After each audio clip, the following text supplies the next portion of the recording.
नमस्कार, अपना बिहार के इस बुलेटिन में आपका बहुत स्वागत है। मैं हूं आपके साथ विभा उपाध्याय और पटना की सियासत आज दिल्ली शिफ्ट हो गई है। यह हम इसलिए कह रहे हैं क्योंकि बिहार की 4 बड़ी पार्टियों की बड़ी रणनीति का खुलासा आज दिल्ली में होना है। चाहे बीजेपी हो, जेडीयू हो, एलजेपी या फिर कांग्रेस, क्यों तमाम दल जो हैं आज अपनी रणनीति का खुलासा कर सकते हैं। और दिल्ली में आज कांग्रेस की स्क्रीनिंग कमेटी की एक महत्वपूर्ण बैठक होगी। वहीं बिहार बीजेपी नेताओं की नड्डा के साथ बैठक होनी है।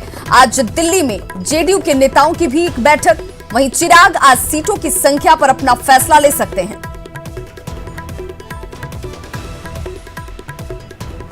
तो बड़ी खबर इस वक्त, सियासी खबर, क्योंकि दिल्ली में जेपी नड्डा के घर पर एक महत्वपूर्ण बैठक इस वक्त होती हुई। गृह मंत्री अमित शाह भी इस बैठक में मौजूद हैं। बिहार के चुनाव प्रभारी देवेंद्र फडणवीस भी इस बैठक में मौजूद हैं। सीट शेयरिंग पर इस बाबत चर्चा हो रही है। जो सूत्र हमारी जानकारी दे रहे हैं, एलजेपी के साथ गठबंधन के फॉर्मूले पर भी इस दौरान महत्वपूर्ण बातचीत की जाती हुई। तो दिल्ली में जेपी नड्डा के घर पर यह बैठक इस वक्त चल रही है, जिसमें गृह मंत्री अमित शाह भी मौजूद हैं। साथ ही साथ बिहार के चुनाव प्रभारी देवेंद्र फडणवीस की भी मौजूदगी है। सीट शेयरिंग, इस पर चर्चा की जा रही है, जो सूत्र बता रहे हैं। और साथ ही साथ एलजेपी के साथ गठबंधन के फॉर्मूले पर भी चर्चा हो रही है। अमित शाह के साथ चिराग पासवान की भी बैठक हो सकती है, जो जानकारी इस वक्त सामने आ रही है। तो बड़ी खबर इस वक्त, देखिए हमने आपको बताया कि किस तरीके से आज का दिन जो है वो बेहद खास हो जाता है तमाम राजनीतिक दलों के दृष्टिकोण से। और अगर एनडीए की बात की जाए तो इस वक्त जेपी नड्डा के आवास पर दिल्ली में इस वक्त बैठक हो रही है, जिसमें खुद गृह मंत्री अमित शाह बैठे हुए हैं, उनकी मौजूदगी है। बिहार के चुनाव प्रभारी देवेंद्र फडणवीस वहां पर मौजूद हैं। और बताया जा रहा है क्योंकि सीट शेयरिंग जो सबसे बड़ा मसला है, इसे लेकर के चूंकि चुनाव की तारीखों का ऐलान हो चुका है, बहुत जल्द इसकी तस्वीर साफ करनी भी पार्टियों के लिए जरूरी है। और ऐसे में सीट शेयरिंग को लेकर के वो फाइनल आंकड़ा क्या होगा, जिस पर कौन सी पार्टी गठबंधन की कितनी सीटों पर चुनावी मैदान में होगी, इसे लेकर चर्चा इस वक्त की जाती हुई। और एलजेपी के साथ भी गठबंधन के फॉर्मूले पर भी चर्चा इस वक्त होती हुई। और सहयोगी अमितेश हमारे साथ इस वक्त फोन लाइन पर जुड़ गए ज्यादा जानकारी के साथ। अमितेश, इस बैठक का इंतजार ही किया जा रहा था क्योंकि फाइनल जो फॉर्मूला है, फाइनल जो आंकड़ा है, वो इस बैठक के साथ ही सामने आएगा। जी बिल्कुल, इस बैठक का इंतजार किया जा रहा था कि जब तक मामला अमित शाह के लेवल पर नहीं जाएगा तब तक ये मामला सुलझता नजर नहीं आ रहा था। जिस तरह से एलजेपी का जो रुख रहा है, खास तौर से एलजेपी के जो आला नेता हैं चिराग पासवान, जो सूत्र बता रहे हैं उसके मुताबिक एलजेपी चाहती थी, चिराग पासवान चाहते थे एक बार बीजेपी के आला नेताओं से बातचीत हो, तब जाकर इसका फॉर्मूला निकले। और जो मेरे सूत्र बता रहे हैं उसके मुताबिक अमित शाह के साथ एक मीटिंग चिराग पासवान की हो सकती है आज शाम या कल तक। तो इस मीटिंग में फॉर्मूला सामने आ सकता है, लेकिन उसके पहले फिर ऐसे में सवाल उठता है कि क्या जो वो सीट शेयरिंग का फॉर्मूला है वो इस बैठक के इंतजार की वजह से आज अगर नहीं होता है तो कल तक ये खिंच सकता है? देखिए, ये लगातार बैठकों का दौर चल रहा है और आज से कल तक निश्चित रूप से कोई ना कोई फॉर्मूला सामने आ जाएगा। और इसी कड़ी में बैठक चल रही है। कल भी बैठकें काफी चली, लेकिन आज जो बैठक हो रही है महत्वपूर्ण है। बीजेपी के राष्ट्रीय अध्यक्ष जेपी नड्डा के यहाँ खुद केंद्रीय गृह मंत्री अमित शाह पहुंचे हैं, बिहार के चुनाव प्रभारी देवेंद्र फडणवीस पहुंचे हैं। इन तीनों लोगों की बैठक हो रही है। उसके बाद जेपी नड्डा के ही आवास पर 2 बजे से बैठक शुरू हुई, जिसमें बीजेपी के तमाम नेता बिहार के पहुंचेंगे। सुशील मोदी, मंगल पांडे। चलिए, इस खबर पर आप नजर बनाए रखिए। इससे जुड़ी हर अपडेट हम अपने दर्शकों तक सबसे पहले पहुंचाएंगे। फिलहाल तमाम जानकारी के लिए बहुत बहुत शुक्रिया।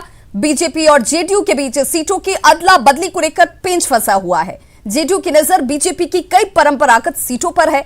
जेडीयू ने बीजेपी के सामने कई सीटों की मांग रखी है, जिस पर अब तक बीजेपी के उम्मीदवार उतरते रहे हैं।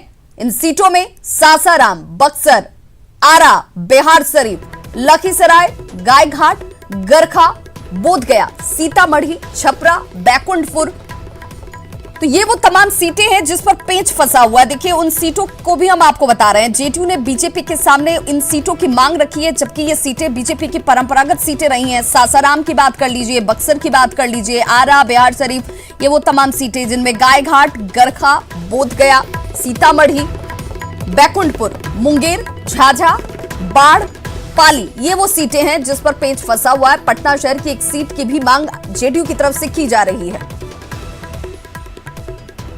तो कहा जा रहा है कि अदला बदली को लेकर के ही ये पेंच फंसा हुआ है, क्योंकि ये परंपरागत सीटें रही हैं बीजेपी की और इस पर अब तक उनके ही कैंडिडेट चुनावी मैदान में उतरते रहे हैं। लेकिन इस बार जेडीयू की तरफ से इन सीटों की डिमांड की गई है, इन सीटों को सामने रखा गया। हालांकि इस पर अभी चर्चा बेहद महत्वपूर्ण, क्योंकि वो आंकड़ा भी फाइनल फॉर्मूले के तौर पर आना बाकी है। आरजेडी कांग्रेस गठबंधन को लेकर भी आज का दिन बेहद खास है। आज दिल्ली में कांग्रेस स्क्रीनिंग कमेटी की बैठक होने वाली है, जिसमें सभी 243 सीटों पर चर्चा होगी। बैठक में स्क्रीनिंग कमेटी के प्रमुख अविनाश पांडे शामिल होंगे, साथ ही शक्ति सिंह गोहिल, मदन मोहन झा और सदानंद सिंह भी इस बैठक में रहने वाले हैं। बैठक में आरजेडी के सीटों के ऑफर 58+2 सहित हर रणनीति पर विचार किया जाएगा। बताया ये जा रहा है कि आरजेडी के रवैये से कांग्रेस नेता बेहद परेशान है। ऐसे में कुछ बड़ा निर्णय भी लिया जा सकता है। आपको बताते चलें कि कमेटी के प्रमुख अविनाश पांडे लगातार ये स्टेटमेंट रखते रहे हैं कि सम्मानजनक समझौता अगर होता है तभी वो इस गठबंधन का हिस्सा होंगे, अन्यथा वो अलग राह अपना सकते हैं। ऐसे में इस बैठक को बेहद निर्णायक माना जा रहा है। और सहयोगी रंजीता हमारे साथ इस वक्त ज्यादा जानकारी के साथ दिल्ली से लाइव जुड़ गई हैं। रंजीता, महागठबंधन के दृष्टिकोण से कितनी महत्वपूर्ण ये बैठक हो जाती है, क्योंकि आरजेडी बार बार ये कहती रही है कि वो नहीं चाहती है कि वो कांग्रेस जैसी सहयोगी को खो दे, लेकिन आज इस बैठक में ये साफ हो जाना चाहिए कि क्या उसकी शर्तों के साथ कांग्रेस आरजेडी के साथ रहती है, या फिर कांग्रेस जिस दबाव को बना रही थी उस दबाव में वो सफल रहती है।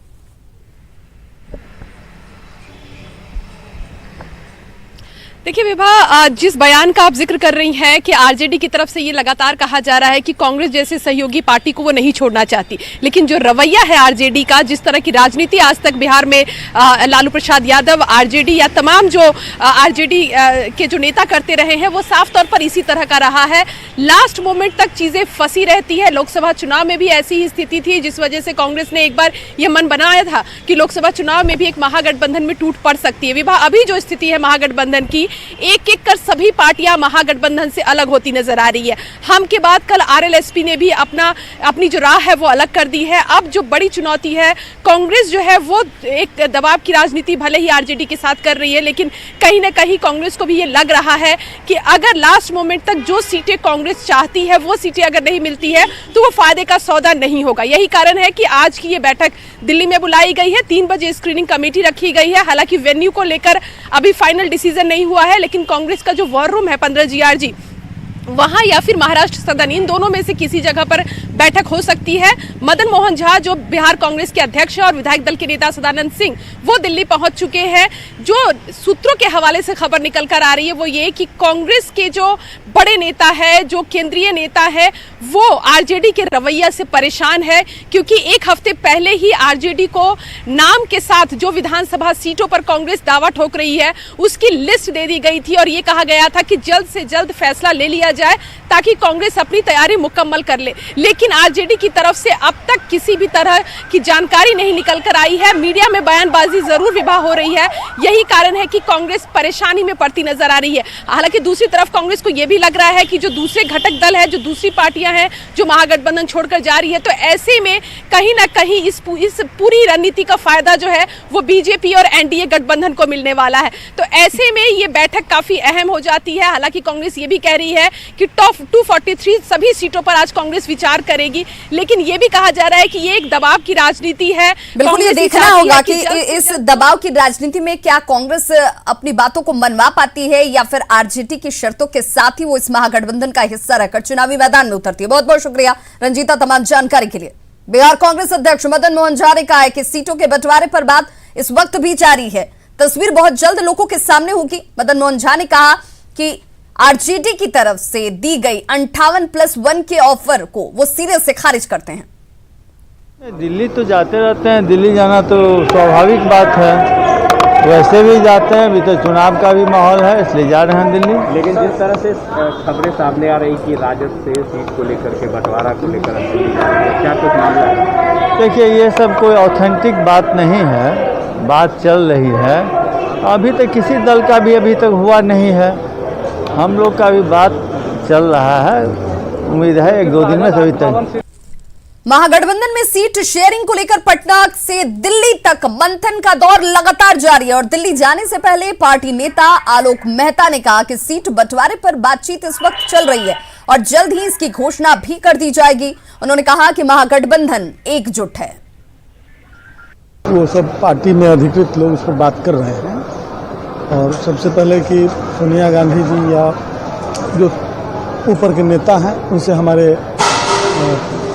जो ऊपर के नेता हैं सारे लोग बात कर रहे हैं और सौहार्दपूर्ण ढंग से सारी बातें हो रही हैं। हमें पूरी उम्मीद है कि सब महागठबंधन मजबूत शक्ल में सामने आ गए। और बड़ी खबर इस वक्त सामने जिसमें साधु यादव विधानसभा चुनाव लड़ेंगे। पार्टी के सिंबल का इंतजार उनकी तरफ से किया जा रहा है कि आखिर महागठबंधन और एनडीए में जब उन्हें तवज्जो नहीं दी गई तो फिलहाल दूसरे दलों के साथ उनका गठबंधन हो सकता है। ये खबर इस वक्त सामने आती हुई तो साधु यादव विधानसभा चुनाव लड़ेंगे, ये जानकारी इस वक्त सामने आ रही है। कहाँ पे कोई सीट वगैरह चुना है? सीट तो हमारा गोपालगंज ही रहेगा, जिला गोपालगंज रहेगा। हमारा पार्टी है गरीब जनता दल सेकुलर और अभी हम वेट कर रहे हैं चूँकि हमारी सिंबल अभी अलॉट आज शाम तक होगा। गठबंधन तो कई एक आदमी का हमको टेलीफोन आ रहा है, बातचीत आज कई दिन से लोग कर रहे हैं हमसे, लेकिन अभी हम किसी का गठबंधन का स्वीकार अभी नहीं किया है। लेकिन समय अभी गठबंधन का दौर है तो कहीं ना कहीं गठबंधन होगा। बिहार विधानसभा चुनाव से पहले ही आरएलएसपी के प्रमुख उपेंद्र कुशवाहा अकेले पड़ते नजर आ रहे हैं। उनके दल के बड़े नेताओं का पार्टी से इस्तीफा लगातार जारी है। 3 दिनों के अंदर कुशवाहा को 2 बड़े झटके लग चुके हैं। 2 दिन पहले पार्टी के प्रदेश अध्यक्ष भूदेव चौधरी ने पार्टी को बाय बाय कर दिया और आरजेडी का दामन थाम लिया उन्होंने। अब पार्टी के महासचिव माधव आनंद ने पार्टी की सदस्यता से इस्तीफा दे दिया है। माधव आनंद मंगलवार को पटना में उपेंद्र कुशवाहा के साथ, आपको बताते चलें कि पटना में उनकी तेजस्वी यादव के साथ मुलाकात भी हुई। लालू राबड़ी आवास पर पहुंचे हुए थे और वहां से उन्हें निकलते हुए भी देखा गया। जब मीडिया ने उनसे पक्ष को उनके जानना चाहा तो उन्होंने कहा कि पहली जान पहचान पहले से रही है और उसी नाते मुलाकात करने के लिए पहुंचा हूं। माधव आनंद जल्द ही आरजेडी का दामन थामेंगे, इस तरह की खबरें सामने है। आरएलएसपी के नेताओं के लगातार जाने से कुशवाहा धीरे धीरे कमजोर पड़ते नजर आ रहे हैं। पटना में निर्वाचन आयोग के साथ राजनीतिक दलों की बैठक हुई जिसमें तमाम सियासी दलों ने अपने प्रतिनिधियों के माध्यम से निर्वाचन आयोग के सामने अपनी अपनी मांगों को रखा। जेडीयू के कार्यकारी अध्यक्ष अशोक चौधरी ने निर्वाचन आयोग के सामने 3 प्रमुख मांगों को रखा जिसमें चुनाव प्रचार में लोगों की संख्या बढ़ाने की मांग की गई। 80 साल से ज्यादा उम्र के वोटर का फॉर्म आयोग भरवाए, ये कहा गया। वोटर पर्ची वोटर तक पहुंचाने की जिम्मेदारी भी आयोग ले।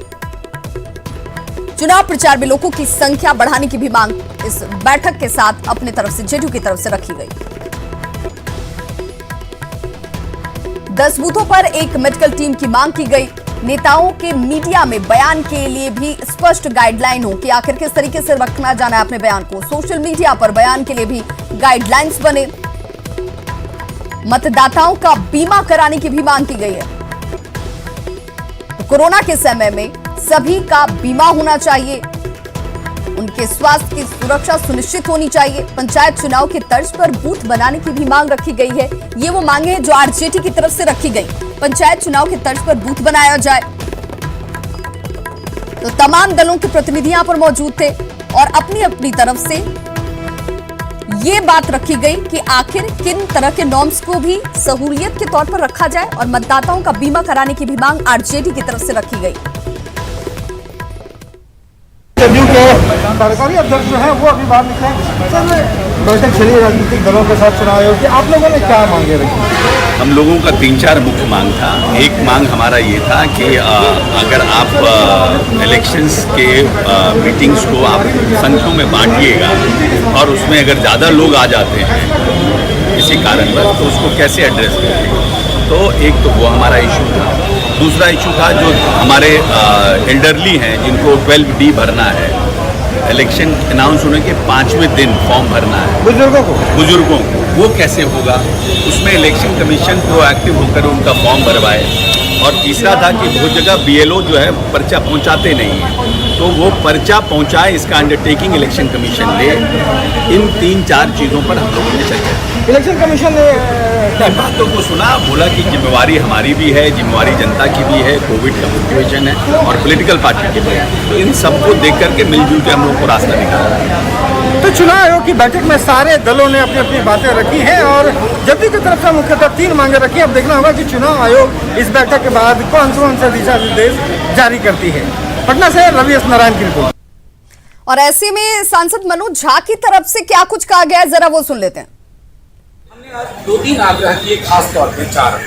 पहला कहा कि पर बूथ जो फिजिकल डिस्टेंस दैहिक दूरी का मामला होगा उसके हिसाब से 1000 को 750 करें, भले उसके लिए मोबाइल बूथ बनाना पड़े, कोई और व्यवस्था करनी पड़े। दूसरी बात है, हमने आपका आग्रह किया कि आपने 7 बजे से 5 बजे वाले टाइमलाइन को एक्सटेंड करके 6 बजे किया है।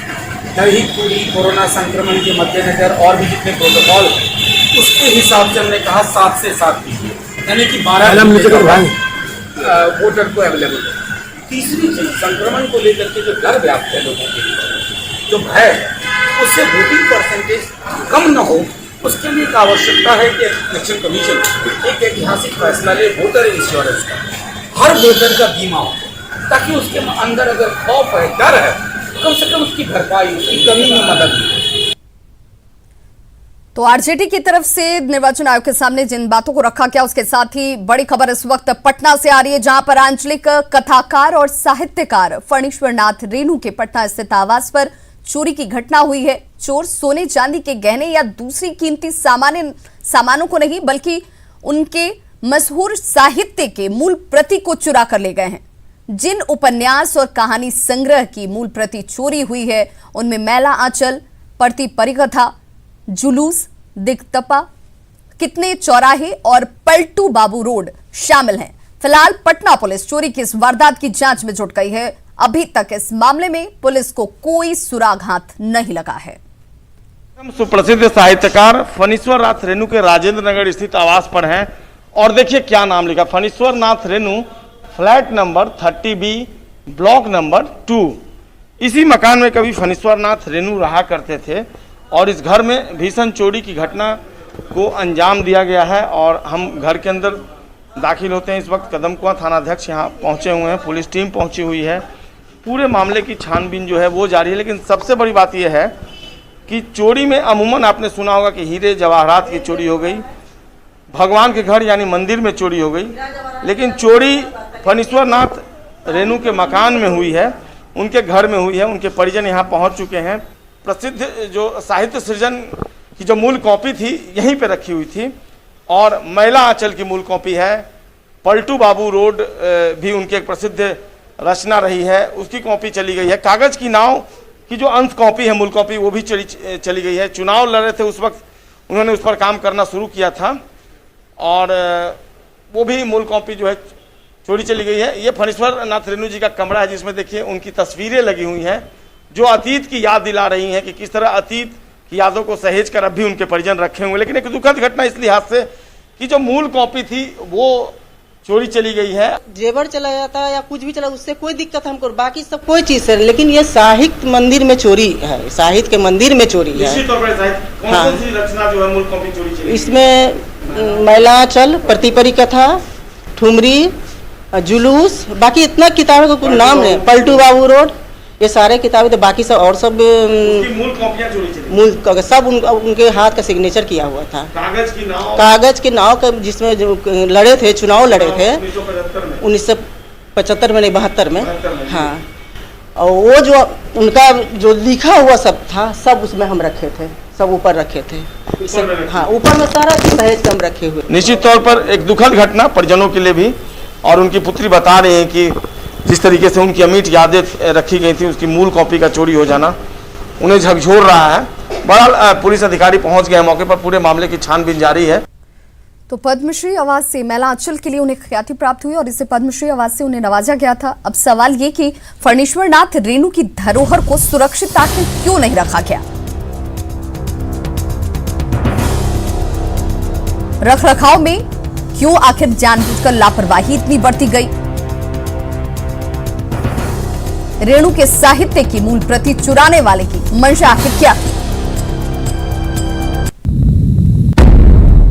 दिवंगत फिल्म अभिनेता सुशांत सिंह राजपूत के परिजनों ने आज पटना में मुख्यमंत्री नीतीश कुमार के साथ मुलाकात की। सुशांत के पिता, बहन और बहनोई ने सीएम नीतीश से मुलाकात की। आपको बता दें कि 14 जून को मुंबई में सुशांत सिंह राजपूत अपने घर में मृत पाए गए थे। इस मामले की जांच सीबीआई, ईडी और एनसीबी कर रही है।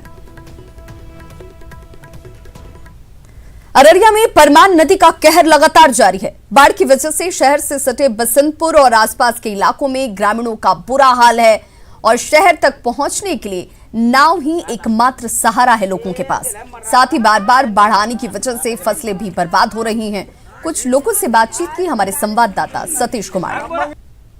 अररिया में परमान नदी ने तबाही मचाई है। तस्वीरों में साफ तौर पर देखा जा सकता है कि यह जो पानी है, इसके अंदर धान की फसल सैकड़ों एकड़ में जो है, दूसरी तरफ आप देख सकते हैं कि ये इस इलाके में बसंतपुर गांव के इलाके में सैकड़ों एकड़ में जो फसल है, धान की फसल बर्बाद हो गई है।